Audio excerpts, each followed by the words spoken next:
नमस्कार दोस्तों, टाइटल और थंबनेल देख के आप सभी को अंदाजा लग गया होगा। आज के वीडियो लेक्चर के अंदर हम लोग चर्चा करने वाले हैं आपके बीकॉम प्रोग्राम सेमेस्टर 4 के one of the most important subject entrepreneurship and the new venture planning की 5th यूनिट को लेकर के। उम्मीद करता हूं आप सभी इत्मीनान से इस वीडियो लेक्चर के दरमियान मेरे साथ आखिरी तक बने रहेंगे। और हाँ, अगर आपको वीडियो हेल्पफुल लगता है, कंटेंट यूजफुल लगता है, तो इस वीडियो को लाइक करके अपने तमाम दोस्तों के साथ शेयर जरूर करेंगे। तो विदाउट वेस्टिंग द टाइम चलिए शुरू करते हैं।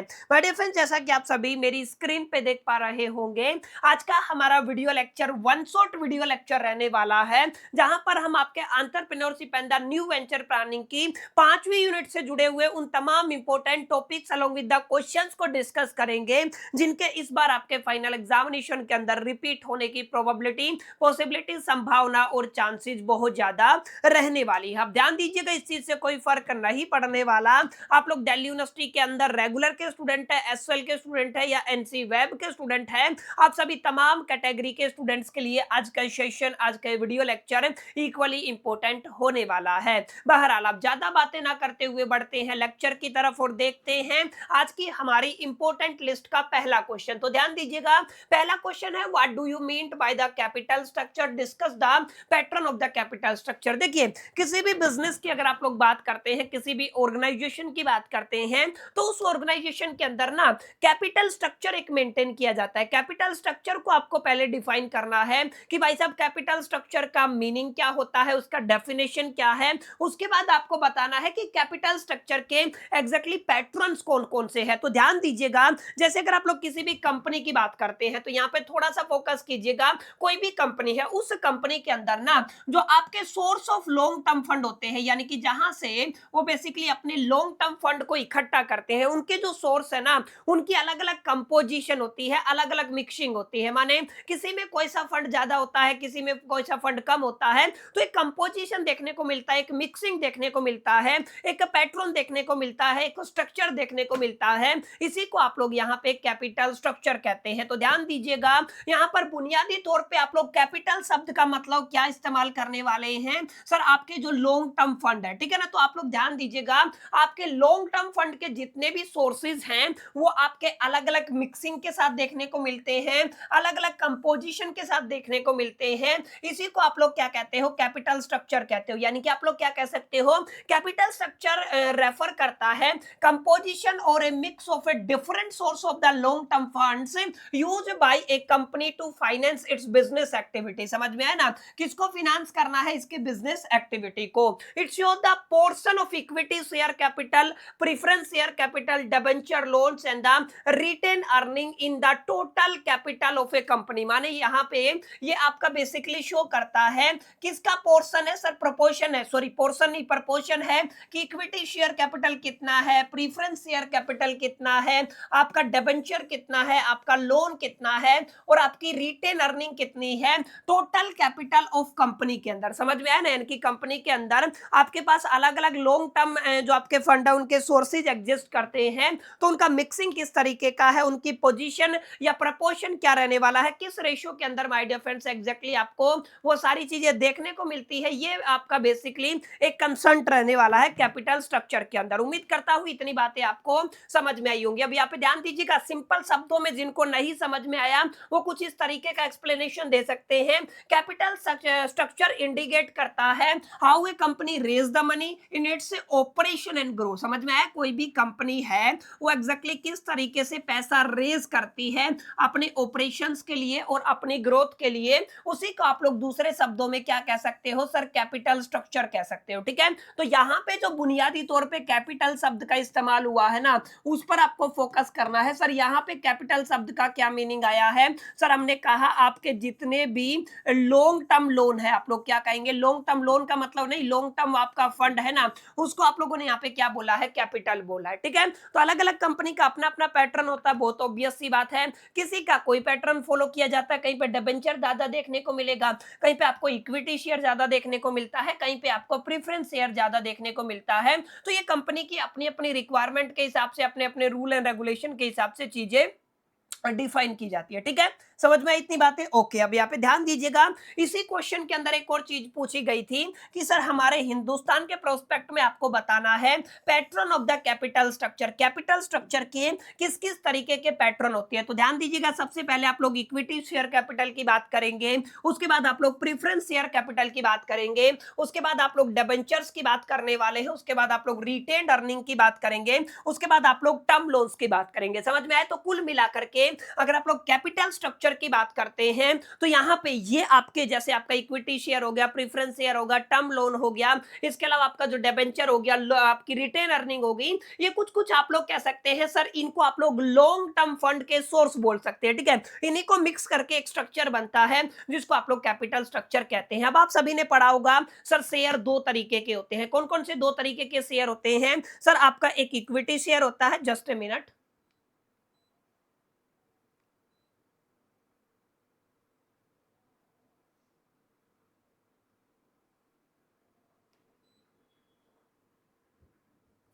यस, आपके कितने तरीके के शेयर होते हैं? दो तरीके के शेयर होते हैं, आप सभी ने पढ़ा होगा सर। एक आपका इक्विटी शेयर होता है, एक आपका प्रीफरेंस शेयर होता है। अगर आप सभी को पता हो, जो कंपनी पैसा रेज करती है, जो कैपिटल रेज करती है bye issuing the equity share, वो आपका क्या कहलाएगा? इक्विटी शेयर कैपिटल कहलाएगा। वहीं जो कैपिटल प्रीफरेंस शेयर कैपिटल को इश्यू करके रेज किया जाता है वो आपका प्रीफरेंस शेयर कैपिटल कहलाता है। अब आप सभी जानते हैं जितने भी आपके प्रीफरेंस शेयर जो आपके होल्डर होते हैं उनके पास है ना, उनको प्रीफरेंस पे रखा जाता है, उनको एक फिक्स्ड डिविडेंड मिलता ही मिलता है। लेकिन इक्विटी शेयर के अंदर एक बड़ा डिसएडवांटेज ये है कि आपको यहाँ पे वोटिंग राइट्स देखने को मिलता है। यानी कि आप लोग क्या कह सकते हो, equity share represents the ownership capital of the company, company की ओनरशिप कैपिटल को रिप्रेजेंट करता है। और जितने भी आपके इक्विटी शेयर होल्डर होते हैं ना, उनको आप लोग real owner of the company कह सकते हो। और इनको रिसीव होता है dividend after the preference share, या फिर आप लोग कहेंगे जितने भी आपके ओब्लिगेशन पेड किए जाएंगे ना, उसके बाद सबसे लास्ट में किनको पेमेंट होता है सर? इक्विटी शेयर होल्डर्स को पेमेंट होता है। याद रखिएगा, अगर आप लोग यहाँ पे इसकी फीचर्स की बात करते हैं तो ये आपका परमानेंट सोर्स ऑफ फिनांस रहता है, वोटिंग राइट्स आर अवेलेबल होते हैं, डिविडेंड इज नॉट फिक्स होता है, और higher risk and the higher return होता है। सर आपका रिस्क कैसे ज्यादा होता है? क्योंकि सभी ओब्लिगेशन पे करने के बाद जो भी आपकी कंपनी के पास प्रॉफिट बचता है ना, वो कहां पे जाता है माय डियर फ्रेंड्स? वो बेसिकली इक्विटी शेयर होल्डर्स के पास जाता है। ठीक है, अब यहाँ पे ध्यान दीजिएगा, यहाँ पे प्रीफरेंस शेयर के पास तो मान लीजिए आपका 10% अगर आपको डिबेंचर मिलना है तो वो मिलेगा ही मिलेगा। क्लियर है? अगर आपको इंटरेस्ट 10% मिलना है तो मिलेगा ही मिलेगा, और ओवर द प्रीफरेंस मिलेगा। क्लियर है? तो यहाँ पे हमेशा फिक्स रहेगा, कंपनी के अंदर मुनाफा हो, कंपनी के अंदर नुकसान हो, प्रॉफिट एंड लॉस हो, तो 10% मिलेगा। लेकिन यहाँ पे अगर आपका रिस्क क्यों है? क्योंकि आपका नुकसान हुआ तो कुछ नहीं मिलेगा। लेकिन अगर बहुत कुछ एक्सपोनेंशियल ग्रोथ कंपनी ने कर लिया, एक्सपोनेंशियल प्रॉफिट हो गया, तो इनकी भी फिर चांदी चांदी होने वाली है। ठीक है, तो यहाँ पे ध्यान दीजिएगा, अगर आप लोग प्रीफरेंस शेयर की बात करते हैं तो ये वो शेयर होते हैं which carry A preferential right regarding the payment of the dividend and the repayment of the capital eight the time of the winding up. दो इंपॉर्टेंट बातें हैं, एक तो इनको डिविडेंड में प्रेफरेंस देखने को मिलता है, एक इन्होंने जो कैपिटल अपने बिजनेस के अंदर डाला हुआ है वाइंडिंग अप के टाइम पे, सबसे पहले कैपिटल किसका रीपे किया जाता है sir? Preference share capital holder का पे किया जाता है। अब ध्यान दीजिएगा, यहाँ पे आपको एक फिक्स्ड रेट ऑफ डिविडेंड देखने को मिलता है, यहाँ पे इक्विटी शेयर के ऊपर आपको बेसिकली प्रीफरेंस देखने को मिलता है, यहाँ पे कोई वोटिंग राइट्स देखने को नहीं मिलता है, और ये आपका लेस रिस्की होता है देन द इक्विटी शेयर। अगर रिस्क कम है तो आपका रिटर्न भी कम होगा। इकोनॉमिक्स की थ्योरम है बेसिक सी, जिसको हर एक बच्चा जानता है। समझ में आया? तो this is going to be very very easy. इसको आपको अपने दिलो दिमाग और जहन के अंदर बैठा लेना है कि भाई साहब, जब भी आप लोग यहाँ पे कैपिटल स्ट्रक्चर की बात करते हैं तो माने जहां से आप लोग लॉन्ग टर्म में फंड इकट्ठा कर सकते, जहां से आपको लॉन्ग टर्म फंड मिल सकता है, वही आपका कैपिटल सोर्स बन जाएगा, और उसकी जो मिक्सिंग है वो कैपिटल स्ट्रक्चर बन जाएगी, जहां पे capital share equity share capital और प्रीफरेंस शेयर कैपिटल हो गया। इसी तरीके से आप लोग डिबेंचर, डिबेंचर का मतलब होता है these are the long term borrowed fund. ठीक है, ये आपके लंबे लॉन्ग टर्म बोरोव्ड फंड होते हैं रेज्ड बाय ये कंपनी, कोई भी कंपनी जो रेज करती है। ठीक ठीक है। And debentures holders are creditor of the company, और जो आपके डिबेंचर होल्डर्स होते हैं ना वो कंपनी के लिए किसकी तरह काम करते हैं, क्रेडिटर की तरह काम करते हैं। अब यहाँ पे ध्यान दीजिएगा, यहाँ पर आपको एक फिक्स्ड रेट ऑफ इंटरेस्ट देखने को मिलता है। अगर आप लोग डिबेंचर की बात करते हैं तो कोई ओनरशिप राइट देखने को नहीं मिलता है, और ये आपका डिबेंचर है सिक्योर्ड भी होता है, अनसिक्योर्ड भी होता है, और यहाँ पे आपको पेमेंट किया जाता है after a fixed period of the time, यानी आपका एक टाइम फिक्स रखेंगे, उस टाइम के बाद आपको क्या किया जाएगा, वो टाइम पूरा होने के बाद आपको पेमेंट किया जाएगा। ठीक है, तो इसको आपको अपने दिलो दिमाग और जहन के अंदर बैठा करके चलना है। ठीक है, अब ये क्या होता है, एक रिटेन्ड अर्निंग होता है। रिटेन्ड अर्निंग का मतलब क्या होता है, सर आपकी कंपनी को बहुत बढ़िया प्रॉफिट हो गया है। अब ये प्रॉफिट क्या करती है अमूमन कंपनी, इस प्रॉफिट को आपका जो डिविडेंड होता है, आप सभी ने पढ़ा होगा, ठीक है, क्या होता है आपका जो भी आपका डिविडेंड होता है उसकी टर्म में एक तरीके से शेयर होल्डर्स के बीच में डिस्ट्रीब्यूट कर दिया जाता है। लेकिन कई बार क्या होता है, इसको अपने पास रख लेती है कंपनी ताकि वो क्या कर सके सर, इसको री इन्वेस्ट कर सके। ठीक है, जब भी इस प्रॉफिट को अपने पास रखा जाता है तो वो क्या बन जाता है, वो रिटेन्ड अर्निंग बन जाता है कंपनी के लिए। ठीक है, यानी कि आप लोग क्या कहेंगे, retained earning are the profit kept in the business instead of the distributing them as a dividend. ठीक है ना, आप लोग क्या कहेंगे, आपको प्रॉफिट को कैप्ट कीप करके रखना है बिजनेस के अंदर instead of distributing them as a dividend. Dividend की टर्म में उसको पे करने की बजाय आपको अपने पास रख लेना है। अब ये आपका एक्ट करता है as a internal source of finance की तरह। यहाँ पे आपको कोई डिविडेंड ऑब्लिगेशन और आपका इंटरेस्ट पे करने की जरूरत नहीं है। ये आपकी स्ट्रेंथन करता है फाइनेंशियल पोजीशन को, और यहाँ पे आपका इकोनॉमिक सोर्स ऑफ फंड देखने को मिलता है। तो बड़ी आसान जानकारी है, इसको आप लोग डेफिनेटली इजीली अपने एग्जामिनेशन के अंदर लिख सकते हैं। टर्म लोन का मतलब क्या होता है, companies also raise a long term finance through the loan from the banks and the financial institution. ध्यान दीजिएगा, फाइनेंशियल इंस्टीट्यूशन से या बैंक से लॉन्ग टर्म में जो भी लोन लिए जाते हैं वो टर्म लोन कहलाते हैं। ठीक है, यहाँ पे क्या होता है, आपको एक फिक्स रीपेमेंट शेड्यूल देखने को मिलता है, यहाँ पे आपको इंटरेस्ट पेड करना पड़ता है, और ये आपकी एक्सपेंशन और मॉडर्नाइजेशन के केस में जर्नली ये आपका जो कैपिटल स्ट्रक्चर है ना, या फिर जो आपका सोर्स ऑफ कैपिटल है, ये आपकी हेल्प करता है, कंपनी की हेल्प करता है। ठीक है, तो ये आपका पहला क्वेश्चन था जिसको आपको अच्छे से पढ़ना है, अपने दिलो दिमाग और जहन के अंदर बैठा करके चलना है, क्योंकि यहाँ से सवाल अक्सर आपके एग्जामिनेशन के अंदर देखने को मिलता है। ठीक है, तो पहला क्वेश्चन समझ में आया, आई होप की क्लैरिटी हो गया होगा। सर कैपिटल स्ट्रक्चर का मीनिंग क्या होता है, अलोंग विद आपका pattern of the capital structure if we are talking about the specifically in the reference of the India. ठीक है, ये आपको क्लियर रहा होगा। अब आपको समझना है सर, एक आपका कैपिटल गियरिंग करके टर्म होता है, उसको आपको एक्सप्लेन करना है, how does it affect the profitability. देखिए सबसे पहले तो प्रॉफिटेबिलिटी को अफेक्ट करेगा, इसके अलावा जो आपके financial soundness of the company है उसको अफेक्ट करेगा। अमेजिंग क्वेश्चन है, बिल्कुल आसान क्वेश्चन है। सर कैपिटल गियरिंग का मतलब क्या होता है, कैपिटल गियरिंग का मतलब है, ध्यान से समझना, एक तो आपके पास बेसिकली कैपिटल होता है जिसके ऊपर आपको इंटरेस्ट नहीं पे करना पड़ता, एक कैपिटल होता है जैसे आपको फिक्स इंटरेस्ट पे नहीं करना है, एक ऐसा कैपिटल होता है जिसके ऊपर पे करना ही करना है। तो दोनों के बीच में एग्जैक्टली कैसा रिलेशन रहेगा, ये क्या कहलाएगा सर, ये आपका बेसिकली कैपिटल गियरिंग कहलाएगा। समझा क्या तू, यानी कि आप लोग क्या कह सकते हैं, आप लोग कह सकते हैं सर अगर आप लोग कैपिटल गियरिंग को डिफाइन करना चाहते हैं तो ये आपका बेसिकली रिलेशनशिप होता है between the equity share capital. देखिए इक्विटी शेयर कैपिटल के अंदर प्रॉफिट हुआ है तो ही आपको पे करना पड़ेगा, वरना आपको बेसिकली उसके ऊपर पेमेंट करने की जरूरत नहीं है। आप ध्यान दीजिएगा, equity share capital and the fixed interest bearing security, जो भी आपके पास है फिक्स्ड जो आपकी इंटरेस्ट बियरिंग सिक्योरिटी, जैसे आपका प्रीफरेंस शेयर हो गया, तो आप लोग क्या कहेंगे, प्रीफरेंस शेयर की बात कर सकते हैं या डिबेंचर की बात कर सकते हैं in the capital structure of a company. समझ में आया, जो भी आपकी फिक्स्ड इंटरेस्ट बियरिंग सिक्योरिटी है उसका रिलेशन इक्विटी शेयर कैपिटल के साथ क्या कहलाता है, इन दोनों के बीच में जो रिलेशन है वो कैपिटल गियरिंग कहलाता है। ठीक है, and it indicate the proportion of the borrowed fund to the owned fund in the business. ये बताता है कि हमने कितना पैसा उधार लिया, कितना फंड उधार लिया है और कंपनी के पास एग्जैक्टली कितना फंड अवेलेबल है। ठीक है, और यहाँ पे ध्यान दीजिएगा, when fixed interest bear capital is higher, ध्यान दीजिएगा जब भी आपका जो फिक्स्ड इंटरेस्ट बियरिंग कैपिटल है वो ज्यादा होता है in comparison to the equity capital, इसका मतलब company is sided to be the highly geared. समझ में आया? तो कंपनी को क्या कहते हो? हाईली गियर्ड कहते हो। उसी तरीके से अगर आपका इक्विटी जो आपका कैपिटल है वो ज्यादा होता है फिक्स्ड इंटरेस्ट बियरिंग कैपिटल से, तो कंपनी को आप लोग लो गियर्ड कहते हो। ठीक है, तो एक आपका हाई गियर्ड कंपनी होता है, एक आपका लो गियर्ड कंपनी होता है। इसको भी आपको अच्छे से अपने दिलो दिमाग और जहन के अंदर बैठा लेना। तो जैसा कि हमने बताया दो तरीके के कैपिटल गियरिंग होती है, हाई गियरिंग होती है और एक आपकी लो गियरिंग होती है। ठीक है, अब यहाँ पे इन दोनों का कंपैरिजन एक तो आपका इक्विटी शेयर कैपिटल से अलोंग विद आप लोग क्या कहेंगे जो आपका फिक्स्ड इंटरेस्ट बियरिंग सिक्योरिटीज है, इन दोनों से होने वाला है। ठीक है, अब यहाँ पे ध्यान दीजिएगा हाई गियरिंग के अंदर क्या होगा, आपका जो फिक्स्ड इंटरेस्ट बियरिंग सिक्योरिटीज है वो ज्यादा होंगी, यानी कि जो आपका फिक्स्ड इंटरेस्ट बियरिंग सिक्योरिटीज है अगर वो ज्यादा है as compare to equity share capital, तो आपकी जो कंपनी है वो किस में जाएगी? हाई गियरिंग में जाएगी। यही लिखा हुआ है, a company having more debenture and a preference share then the equity share capital is known as high gear. ठीक है, अब यहाँ पे होने क्या वाला फीचर क्या है? Fixed financial obligation are high, यहाँ पे आपको ऑब्लिगेशन हाई देखने को मिलेगा।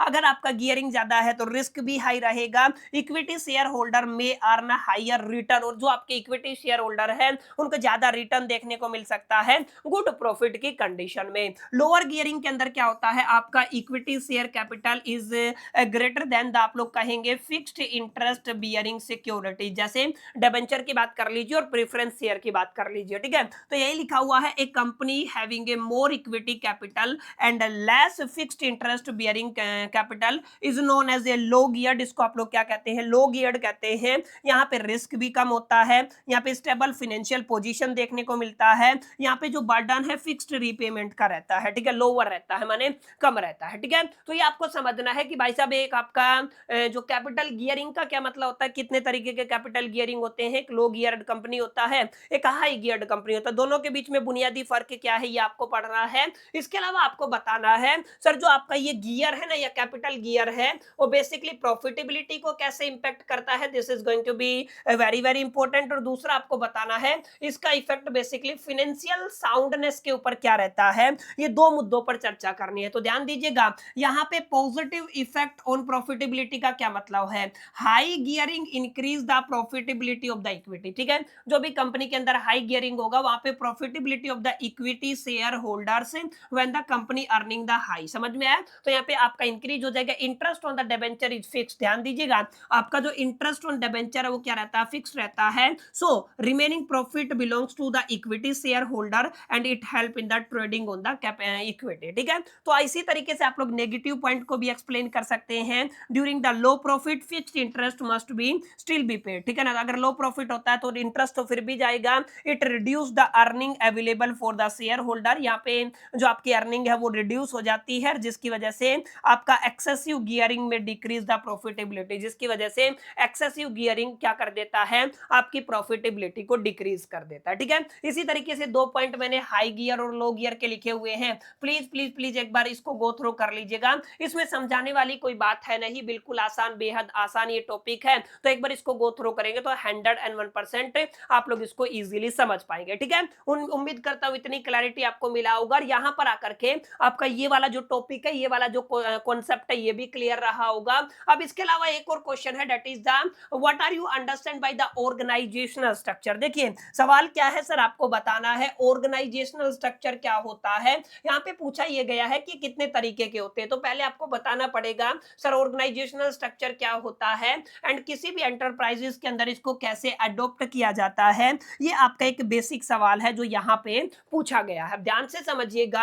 अगर आप लोग ऑर्गेनाइजेशनल स्ट्रक्चर की बात करते हैं तो ये रेफर करता है एक ऐसे फ्रेमवर्क को, ध्यान से समझिएगा, एक ऐसे फ्रेमवर्क को जो डिफाइन करता है अथॉरिटी को, जो डिफाइन करता है रिस्पॉन्सिबिलिटी को, जो डिफाइन करता है कम्युनिकेशन को and the relationship among the different position. ध्यान रखिएगा, different position in an enterprise, समझ में है? तो जो आपके जो एंटरप्राइज होते हैं या एंटरप्राइज होते हैं उनके अंदर अलग अलग पोजीशंस के लोग होते हैं। ठीक है, तो ध्यान दीजिएगा जो आपकी पोजीशन रहती है ना, एक पोजीशन है, उस पोजीशन के अंदर ना आपको अलग अलग रोल्स एंड रिस्पॉन्सिबिलिटी देखने को मिलती है, कम्युनिकेशन देखने को मिलता है। तो यहाँ पे इन रिस्पॉन्सिबिलिटीज को एक तरीके से आप लोग क्या कहेंगे सर, ये जितनी भी रिस्पॉन्सिबिलिटी आपको देखते हैं इनके लिए जो इनकी रिस्पॉन्सिबिलिटी, अथॉरिटी और कम्युनिकेशन को डिफाइन करने का जो फ्रेमवर्क है ना, वो क्या कहलाता है सर, आपका ऑर्गेनाइजेशनल स्ट्रक्चर कहलाता है। ठीक है, ताकि ये आपका ऑर्गेनाइजेशनल स्ट्रक्चर आपके ऑर्गेनाइजेशनल जो गोल है ना उसको एफिशिएंटली अचीव करने में आपकी मदद करता है। ठीक है, तो इसको आपको ध्यान रखना है। अब अगर आप लोग टाइप ऑफ ऑर्गेनाइजेशनल स्ट्रक्चर की बात करते हैं तो सबसे पहले लाइन ऑर्गेनाइजेशन स्ट्रक्चर रहेगा, फंक्शनल ऑर्गेनाइजेशन स्ट्रक्चर रहेगा, line and staff organisation structure रहेगा, डिविजनल ऑर्गेनाइजेशनल स्ट्रक्चर रहेगा और पांचवा आपका मैट्रिक्स ऑर्गेनाइजेशन स्ट्रक्चर रहेगा। समझ में आया? तो कुल मिलाकर के 5 ऑर्गेनाइजेशन स्ट्रक्चर है जो हमें पढ़ रहे हैं। जैसे अगर आप लोग लाइन ऑर्गेनाइजेशन स्ट्रक्चर की बात करते हैं तो in the line organisation structure authority flow directly top to the bottom of a straight line, यानी कि ऊपर से लेके नीचे तक अथॉरिटी फ्लो करेगी। सबसे ज्यादा पावर ऊपर जैसे नीचे आती जाएगी वैसे वैसे अथॉरिटी रिस्पॉन्सिबिलिटी कम होती चली जाएगी, पावर कम होती चली जाएगी। अब यहाँ पे ये सिंपल स्ट्रक्चर है, क्लियर अथॉरिटी अंदर रिस्पॉन्सिबिलिटी है और क्विक डिसीजन मेकिंग आपको बेसिकली लाइन ऑर्गेनाइजेशनल स्ट्रक्चर के अंदर देखने को मिलता है। वहीं अगर आप लोग फंक्शनल ऑर्गेनाइजेशनल स्ट्रक्चर की बात करते हैं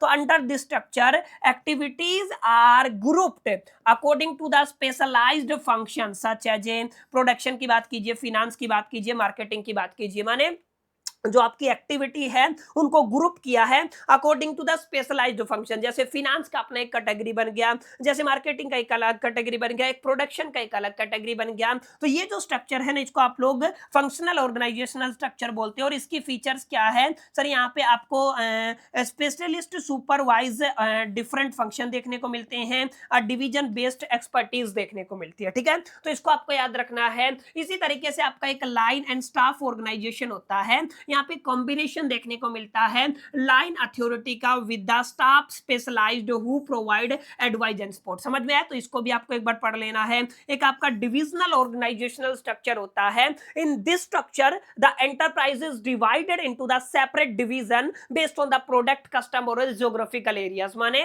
इस तरीके के स्ट्रक्चर के अंदर एंटरप्राइजेस को डिवाइड किया जाता है into the separate division based on the product, customer और ए ज्योग्राफिकल एरिया। समझ में आया? तो यहाँ पे आप लोग क्या करते हैं, प्रोडक्ट के बिहा पे, कस्टमर के बिहा पे और ज्योग्राफिकल एरिया के बिहा पे आप लोग बेसिकली अपने एंटरप्राइजेस को डिवाइड करते हैं। इसके अलावा एक छोटा सा मैट्रिक्स स्ट्रक्चर भी होता है, इज ए कंबाइंड फंक्शन। ये आपका कंबाइंड फंक्शन होता है and a project organisation employees work under the both functional and the project manager. ठीक है, तो यहाँ पे आपके एम्प्लॉयज दोनों तरीके से काम करते हैं, फंक्शनल की तरह और प्रोजेक्ट मैनेजर की तरह। तो पढ़ लीजिएगा, कोई ज्यादा डिटेल में जाकर के कोई ऐसा कॉन्सेप्ट नहीं है जिस पर हमें समय लगाना चाहिए और जो आपको ना समझ में आए। व्यक्तिगत तौर पे मैं आपको ये कह सकता हूं बिल्कुल आसान है, आप लोग इसको इजीली टैकल कर सकते हैं और फाइनल एग्जामिनेशन के अंदर इसके आंसर को फ्रेम कर सकते हैं। ठीक है, अब आगे बढ़ते हैं, ध्यान दीजिएगा। अगला क्वेश्चन क्या है, आपको कैश मैनेजमेंट की टेक्निक्स को बताना है किसी भी एंटरप्राइजेस के अंदर। अब कैश मैनेजमेंट कैसे किया जाता है बहुत बुनियादी तौर पे आप सभी जानते हैं,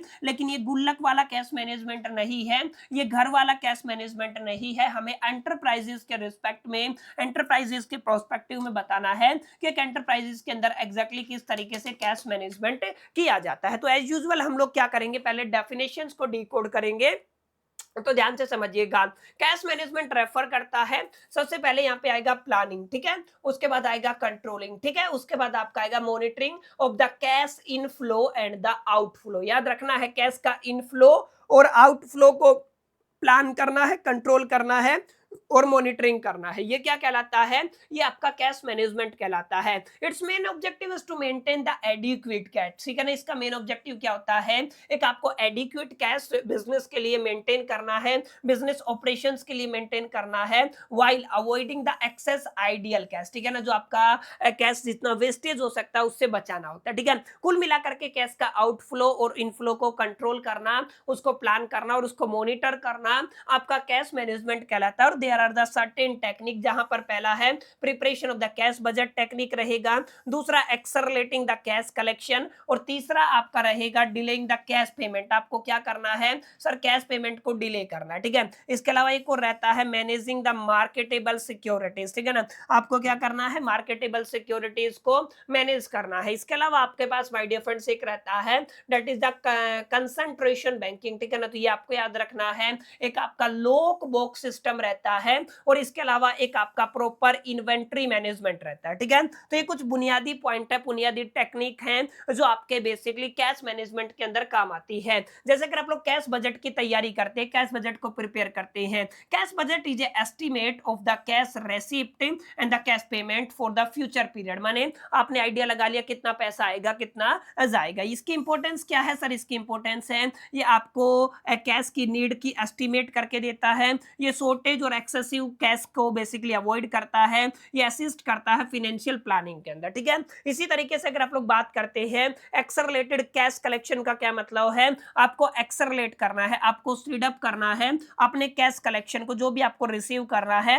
अपने कस्टमर से, ठीक है। यहाँ पे मेथड्स क्या है, जैसे आप लोग प्रमोट कर सकते हैं बिलिंग को, आप लोग ऑफर कर सकते हैं कैश डिस्काउंट, आप लोग ऑनलाइन पेमेंट सिस्टम का यूज कर सकते हैं, आप लोग एफिशिएंट कलेक्शन प्रोसीजर का इस्तेमाल कर सकते हैं। कुल मिलाकर के जहां से आपका पैसा कैश आ सकता है वो कैश आपको लेना है, और जो आपको कैश के अंदर पेमेंट करनी है उनके अंदर डिले करना, ठीक है। अब यहाँ पे ये मेथड आपका बेसिकली क्या करेगा, जैसे आप लोग फुल क्रेडिट पीरियड का इस्तेमाल कर सकते हैं, आप proper scheduling of the payment का इस्तेमाल कर सकते हैं। इसके अलावा एक आपका मैनेजिंग मार्केटेबल सिक्योरिटीज, माने temporary surplus cash can be invested into the short term marketable securities. सीधा सीधा मतलब क्या है, जो भी आपके पास टेम्परेरी सरप्लस पड़ा है ना कैश के अंदर, उसको आपको कहां पे इन्वेस्ट कर देना है sir, short term marketable securities के अंदर इन्वेस्ट कर देना, ठीक है। तो इसको भी आपको पढ़ना है। इसी तरीके से कंसंट्रेशन बैंकिंग, इसी तरीके से लॉक बॉक्स सिस्टम, और इसी तरीके से प्रॉपर इन्वेंट्री मैनेजमेंट, ये कुछ ऐसे टॉपिक हैं जो आप लोग लिखाइएगा, एक बार पढ़ लीजिएगा। यहाँ पे कुछ समझाने वाली बात नहीं है,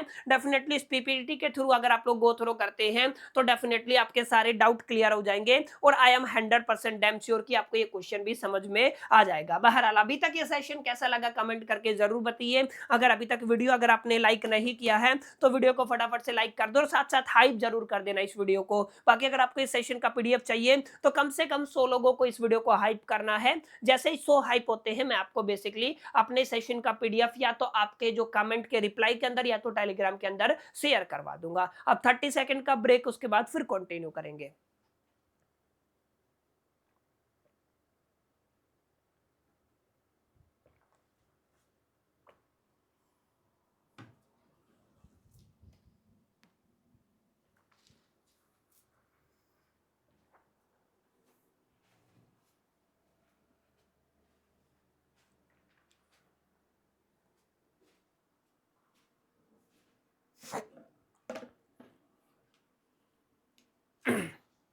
चलिए चले आगे अगले क्वेश्चन की तरफ बढ़ते हैं।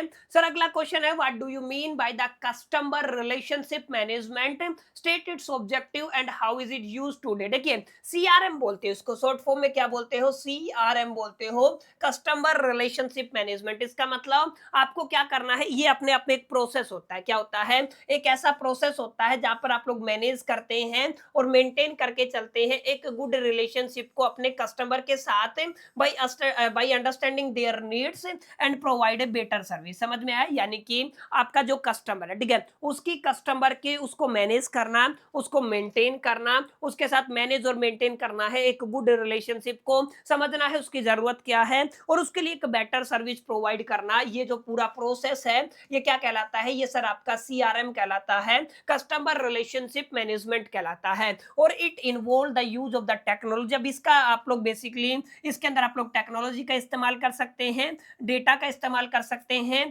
कम्युनिकेशन का इस्तेमाल कर सकते हैं to improve the customer satisfaction and the loyalty. समझ में आया, तो ये आपका बेसिक रहेगा। अच्छा, ऑब्जेक्टिव ऑफ द सीआरएम की बात करते हैं। सर कस्टमर रिलेशनशिप मैनेजमेंट के अंदर आपको क्यों जरूरत है, कस्टमर का सेटिस्फैक्शन अगर आपको चाहिए, कस्टमर का रिटेंशन अगर आपको करना है, आपको अपनी सेल्स को और प्रॉफिटेबिलिटी को इंक्रीज करना है, अगर आपको अपने बेटर कस्टमर सर्विसेज करने हैं, अगर आपको कस्टमर की नीड्स को समझना करना है, अगर आपको कस्टमर की एक लॉयल कस्टमर बनाना है, बिल्ड करना है, तो इन तमाम केसेस में सीआरएम माने कस्टमर रिलेशनशिप मैनेजमेंट आपकी काफी हद तक मदद करता है। और ये आप सभी जानते हैं, यहाँ पे आपको कोई ज्यादा रॉकेट साइंस नहीं है, बेसिक सी बातें हैं। अगर आप लोग उसके साथ संबंध बेहतर रखेंगे, रिलेशनशिप अच्छा रखेंगे, आप मेंटेन करके चलेंगे कि हेल्थी रिलेशनशिप को, डेफिनेटली आपका बहुत फायदा यहाँ पे हो सकता है बिजनेस सेल्स के अंदर, ठीक है। अब इसी तरीके से आपको बताना है इसके अंदर यूजेस क्या है। तो ऑब्वियस सी बात है, आप लोग डिजिटल मार्केटिंग के अंदर, ऑनलाइन कस्टमर सपोर्ट के अंदर, सेल्स मैनेजमेंट के अंदर,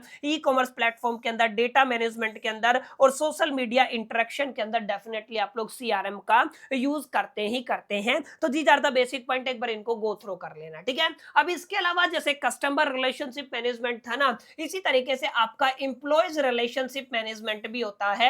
अब यहाँ पे फर्क क्या है, यहाँ पे भी आपको हेल्थी रिलेशनशिप मेंटेन करना है। किसके साथ? एक पॉजिटिव रिलेशनशिप आपको एम्प्लॉयर और एम्प्लॉयज के बीच में इन एन ऑर्गेनाइजेशन मेंटेन, जो आपका नौकरी देने वाला है और जो आपका बेसिकली एम्प्लॉय है, ठीक है ना, जो आपका कर्मचारी है, उन दोनों के बीच में एक हेल्थी रिलेशनशिप मेंटेन करने का जो प्रोसेस है वो आपका एम्प्लॉयज रिलेशनशिप मैनेजमेंट कहलाता है। इसका मेन एम होता है आपको इंप्रूव करना है कम्युनिकेशन को, कोऑपरेशन को, ट्रस्ट को एंड द जॉब सेटिस्फेक्शन को अमंग द एम्प्लॉय। समझ में है? तो ये आपका बेसिक सा फंडा है। इसके अलावा आप लोग कह सकते हो ईआरएम हेल्प करता है क्रिएट करने में एक positive work environment and increasing employees efficiency and the productivity. ये क्या करता है? ये बेसिकली आपका पॉजिटिव वर्क इन्वायरमेंट और जो आपकी एम्प्लॉय की एफिशिएंसी और प्रोडक्टिविटी को इंक्रीज करने में आपकी मदद करता है। कौन कौन से फैक्टर हैं सर? आपका इफेक्टिव कम्युनिकेशन आ गया सर, आपका fair compensation and the reward आ गया सर, आपका बेसिकली एम्प्लॉय का पार्टिसिपेशन आ गया है सर, आपका प्रॉपर ग्रीवियंस हैंडलिंग आ गया है। तो ये कुछ ऐसी टेक्निक है, कुछ ऐसे फैक्टर हैं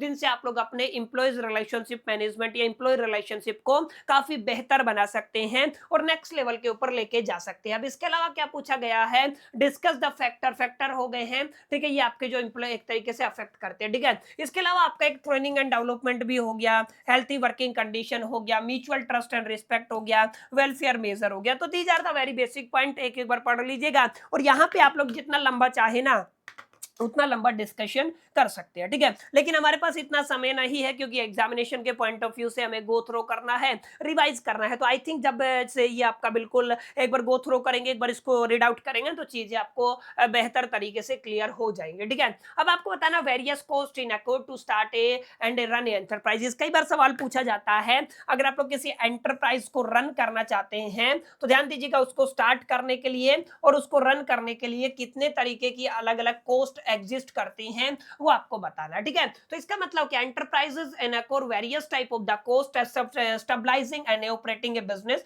यानी कि एक बिजनेस को स्टेब्लिश करने से लेकर के रन करने तक काफी सारी कॉस्ट लगती हैं। अब ये जो कॉस्ट है ना, ये प्रोडक्शन के अंदर, एडमिनिस्ट्रेशन के अंदर, मार्केटिंग के अंदर और स्मूथ फंक्शनिंग के अंदर बेसिकली आपकी जरूरत होती है। जैसे आपका एक प्रीलिमिनरी या फिर आप लोग कहेंगे फॉर्मेशन कॉस्ट होता है, यानी कि these are the expenses incurred at the time of the starting a business. Business को स्टार्ट करते टाइम जो कॉस्ट लगता है ना, उसको प्रीलिमिनरी या फिर फॉर्मेशन कॉस्ट कहा जाता है। जैसे आपका रजिस्ट्रेशन फीस हो गया, जैसे लीगल चार्जेस हो गया, और इनकी इंपॉर्टेंस क्या है? क्योंकि आपकी नेसेसरी मानी जाती है एंटरप्राइजेस को लीगली बनाने के लिए, ठीक है। इसके अलावा कुछ सारी फिक्स्ड कॉस्ट होती हैं, ठीक है, जो आपको चाहिए। जैसे अगर आप लोग कुछ एक्सपेंसेस होते हैं, रेंट हो गया, सैलरी हो गया, ये क्या होते हैं सर? आपके फिक्स्ड कॉस्ट होते हैं। तो एक आपका प्रीलिमिनरी कॉस्ट हो गया, एक फिक्स्ड कॉस्ट हो गया, एक आपका वेरिएबल कॉस्ट होता है जो आपके प्रोडक्शन के साथ बदलता रहता है। किसके साथ बदलता रहता है? प्रोडक्शन के साथ। जैसे जो आपको माल बनाना है, माल के अंदर जो आपको प्रोडक्ट डेवलप करना है, उसका जो रॉ मटेरियल है वो आउटपुट के ऊपर डिपेंड करता है। वेजेस ऑफ द लेबर है वो भी किसके ऊपर डिपेंड करता है सर? आउटपुट के ऊपर डिपेंड करता है। इसके अलावा कुछ आपके ऑपरेटिंग कॉस्ट होते हैं, जैसे आपको ऑपरेट करने के लिए ना अपनी कंपनी को, जैसे इलेक्ट्रिसिटी हो गया, ट्रांसपोर्टेशन हो गया, इसके अलावा मेंटेनेंस हो गया, ऑफिस एक्सपेंसेस हो गए, तमाम वो एक्सपेंसेस हैं जो कहां पे आते हैं सर? आपके ऑपरेटिंग कॉस्ट के अंदर आते हैं, ठीक है। तो ऑपरेटिंग कॉस्ट बहुत जरूरी है, प्लीज प्लीज प्लीज इसको आपको अपने दिलो दिमाग और जहन के अंदर बैठा करके चलना है। Office salary, stationery, telephone expense और ऑडिट, ये कुछ ऐसी चीजें हैं जो एडमिन के अंदर आती है, ठीक है। तो ये आपका एडमिन वर्क के अंदर आता है, दैट्स व्हाई इस एक्सपेंस को आप लोग क्या कह देते हो? एडमिनिस्ट्रेटिव कॉस्ट कह देते हो। अच्छा, प्रोडक्ट की एडवर्टाइजमेंट हो गया, उसका सेल्स कमीशन हो गया, ट्रांसपोर्टेशन हो गया, वेयर हाउसिंग हो गया, ये बेसिकली किसके अंदर आता है सर? आपका selling and distribution of the product के अंदर आता है, ठीक है। यानी कि इसको आप लोग कहते हो सेलिंग एंड डिस्ट्रीब्यूशन कॉस्ट, याद रखिएगा, ठीक है। तो ये क्या हो जाएगा, selling and distribution cost. Clear, इसको आपको अपने दिलो दिमाग और जहन के अंदर रखना है। इसके अलावा आपका एक बेसिकली फाइनेंशियल कॉस्ट भी होता है, जैसे लोन के ऊपर इंटरेस्ट, बैंक के चार्जेस, अगर आपको प्रेफरेंस शेयर के ऊपर डिविडेंड पे करना है, तो तमाम चीजें फाइनेंशियल कॉस्ट के अंदर आती हैं। कुछ आपका रिसर्च एंड डेवलपमेंट के अंदर भी कॉस्ट लग जाता है, जैसे आपको प्रोडक्ट टेस्टिंग कराना है, रिसर्च एक्टिविटी करवाना है, डेवलपमेंट एक्सपेंसेस के अंदर। ये कुछ ऐसे एक्सपेंसेस हैं जो बेसिकली किसी भी कंपनी के अंदर, किसी भी एंटरप्राइजेस के अंदर उसको रन करने के लिए, या फिर आप लोग कह सकते हैं उसको स्टार्ट करने के लिए हमें चाहिए ही चाहिए, ठीक है। तो ये कुछ बुनियादी बातें थी जिनको आपको अपने दिलो दिमाग और जहन के अंदर बैठा करके चलना है। अब लिमिटेड लेवल पे दो सवाल और बचते हैं जिन्हें हम एक बार डिस्कस कर लेना है। अलग अलग tax benefit provided by the government to the small enterprises, एक तो ये क्वेश्चन आपको पढ़ना है। इसके अलावा ध्यान दीजिएगा, comment the institutional support system for the entrepreneurship development in India, ठीक है ना। यानी कि जो आपका इंडिया के अंदर एंटरप्रेन्योरशिप डेवलपमेंट जो आपका सपोर्ट सिस्टम है वो प्रोवाइड किया गया, उसके ऊपर कमेंट करना है। इसके अलावा एक तीसरा क्वेश्चन है, initiative taken by the government to boost the startup in India. Exactly कौन कौन से स्टेप है जो इंडिया के अंदर गवर्नमेंट के द्वारा लिए गए हैं ताकि हम लोग स्टार्टअप्स को बूस्ट कर सके। तो जैसा कि आप सभी जानते हैं, एक आपका स्टार्टअप इंडिया इनिशिएटिव था, एक आपका basically startup India seed fund scheme था जिसको आप लोग SAISFC के नाम से जानते हैं, एक आपका fund of the fund for the startup था, इसके अलावा आपका एक अटल इनोवेशन मिशन था, इसके अलावा आपका एक बेसिकली आप लोग कह सकते हो टैक्स बेनिफिट एंड एग्जम्पशन भी गवर्नमेंट की तरफ से दिए जाते हैं, एक आपका ease of doing business reform भी देखने को मिलता है, इसके अलावा एक आपका स्टेट स्टार्टअप पॉलिसीज हो गई, और उसके अलावा आपका support for the technology and AI startup. कुल मिलाकर के बहुत सारे इनिशिएटिव हैं जो गवर्नमेंट की तरफ से आपके जितने भी स्टार्टअप्स हैं ना उनको बूस्ट करने के लिए, उनके इकोसिस्टम को बूस्ट करने के लिए लिए गए हैं। तो एक बार इनको पढ़ लीजिएगा प्लीज, हम लोग इनको गो थ्रू नहीं करने वाले हैं क्योंकि समय हमारे पास केवल इतना था, लेकिन मैं आपको इंपॉर्टेंट मार्क करा देता हूं, काफी इंपॉर्टेंट है, ये सवाल आ सकता है कि गवर्नमेंट ने अपने स्टार्टअप्स को बूस्ट करने के लिए कौन कौन से इनिशिएटिव लिए हैं। एक सवाल ये भी एग्जैक्टली आपका जो institutional support system for the entrepreneurship development in India, इसको भी आपको पढ़ना है, और एक सवाल टैक्स बेनिफिट कौन कौन से स्मॉल इंटरप्राइजेस के लिए प्रोवाइड किए जाते हैं। तो ये तीन क्वेश्चन मैं आपके ऊपर छोड़ता हूं क्योंकि समय हमें इजाजत नहीं देता है, हमारा टाइम खत्म हो चुका है, माने हमारे पास केवल इतना ही समय था। आई होप कि आप लोग समझेंगे और एक बार इसको गो थ्रू कर लेंगे। बाकी अगर आपको PDF चाहिए तो मैंने बताया कम से कम 100 हाइप, इस वीडियो को लाइक करना है, कमेंट करना है और इस वीडियो के नीचे कमेंट करना है, ठीक है। उम्मीद करता हूँ छोटा सा चैनल आपसे छोटा सा वीडियो आपको पसंद आया होगा, वीडियो आपको अच्छा लगा होगा। वीडियो अगर आपको अच्छा लगा, सेशन आपको पसंद आया, तो इस वीडियो को आप सभी को लाइक करना है, अपने दोस्तों के साथ शेयर करना है, और हाँ, पहली दफा अगर आप लोग चैनल पे आए हैं तो सब्सक्राइब करके बेल आइकन को जरूर प्रेस करना है। इस वीडियो के अंदर इतना ही, मिलते हैं नेक्स्ट वीडियो के अंदर, जब तक के लिए तो so all the best, lucky plan.